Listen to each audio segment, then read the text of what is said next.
Hello, my dear students. Today we will continue IR spectroscopy. The assignment of IR spectra. We already studied that coupled spectra, Fermi resonance, electronic effect. अब हम पढ़ रहे हैं field effect के बारे में कि जो आईआर स्पेक्ट्रा है, आईआर फ्रिक्वेंसीज है, उन आईआर फ्रिक्वेंसीज को कौन कौन से जो प्रभाव हैं या केमिकल एनवायरनमेंट है, कौन कौन सी इफेक्ट है वो प्रभावित करते हैं, जिसकी वजह से उनकी फ्रिक्वेंसी जो है वो पहले की तुलना में चेंज हो जाती है। थोड़ा सा उसके अंदर एनवायरनमेंट के कारण, केमिकल अटैचमेंट के कारण, रेजोनेंस के कारण, कॉन्जुगेशन के कारण और इंड्यूस इफेक्ट के कारण इस प्रकार से उसके आईआर फ्रिक्वेंसीज में अंतर आ जाता है। उस आईआर फ्रिक्वेंसीज को किस प्रकार से ये चीज़ें इफेक्ट करती है उसको हम आगे पढ़ रहे हैं। आज हम देख रहे हैं क्या, फील्ड इफेक्ट। फील्ड इफेक्ट में मतलब उसके परिसर में या उसके एडजॉइंट में ऐसा कौन सा ग्रुप या बल्कि ग्रुप पाया जा रहा है जो उसको इफेक्ट कर रहा है, जिसकी वजह से उसकी प्लेनरिटी जो है वो डिस्टर्ब हो रही है, तो उस वजह से भी फील्ड इफेक्ट देखा जाता है। एक एग्जांपल लेके हम इसको समझने की कोशिश करते हैं। इस एग्जांपल में अपन देखते हैं कि आपका एक बेंजीन रिंग है, उस बेंजीन रिंग से साथ में आपने कार्बोनाइल ग्रुप का अटैचमेंट कर दिया गया है, ठीक है। तो इस प्रकार से आपके इसके अंदर हम फ्रीक्वेंसी की बात कर रहे हैं, म्यू सीओ की, तो म्यू सीओ फ्रीक्वेंसी को हम देख के चलते हैं। और दूसरा अपन ने इसी तरह का एग्जांपल में इसके ऑर्थो पोजीशन पर एक और क्या रख दिया गया है, मान लीजिए एक्स, इस प्रकार से हैलाइड ग्रुप अटैच है। तो इस हैलाइड ग्रुप अटैचमेंट के कारण इसके साथ में जो रेजोनेंस था, ये रेजोनेंस इस तरह से क्रिएट हो रहा था कार्बोनाइल ग्रुप के साथ में, वो जब होगा, हम जानते हैं रेजोनेंस या कॉन्जुगेशन जब होता है जब स्ट्रक्चर के जो पाई बॉन्ड्स है या इलेक्ट्रॉनिक ग्रुप्स है या इलेक्ट्रॉन से वो आपस में एक दूसरे की प्लेनरिटी होगी तो ही मूवमेंट होगा इलेक्ट्रॉन्स का।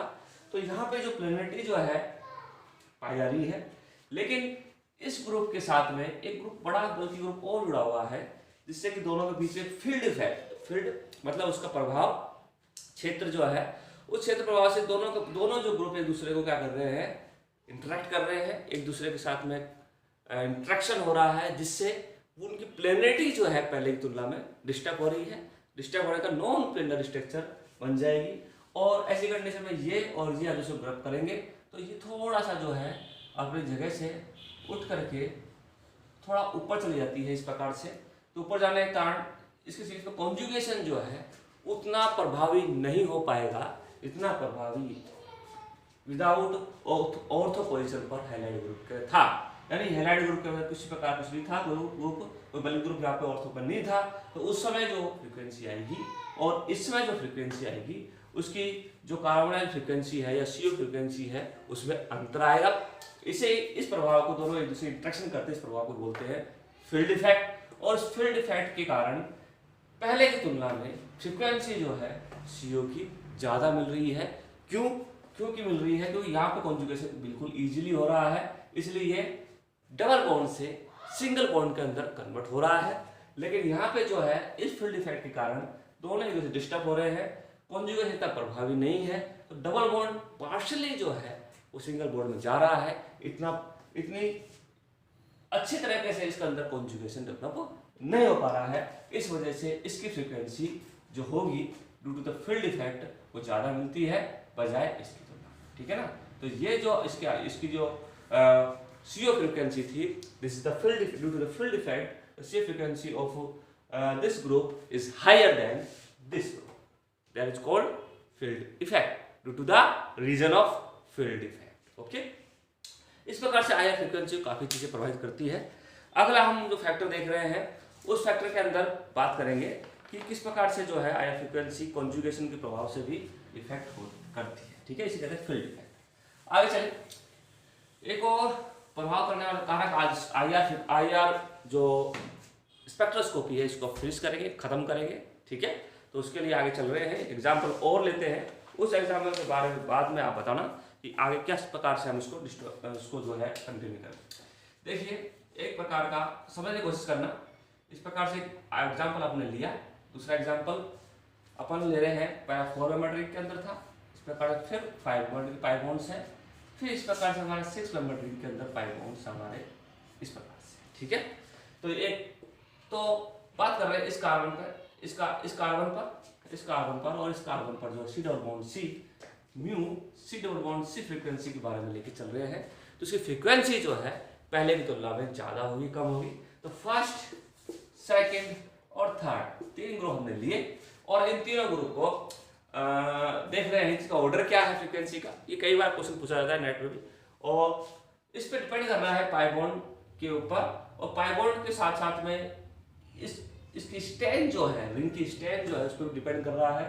इसके अंदर अंदर की तरफ और बाहर की तरफ बॉन्ड जो है, बॉन्ड एंगल जो है, उस बॉन्ड एंगल ही स्ट्रेंथ को कवर करता है। स्ट्रेंथ को रिलीज भी बॉन्ड एंगल करेगा, उसको कवर भी बॉन्ड करेगा। अगर बॉन्ड एंगल ज़्यादा है तो स्ट्रेंथ रिलीज हो जाती है, और स्ट्रेंथ रिलीज होने के कारण वो इजीली जो है पाई बॉन्ड जो है बनता है, और एस कैरेक्टर जो है वो ज़्यादा हो जाता है। ठीक है, तो आप देखिए कारण क्या है कि दो चीज़ें देखने को मिल रही है। यहाँ पे sp2 है, यहाँ पे भी sp2 है, और यहाँ पे भी sp2 है।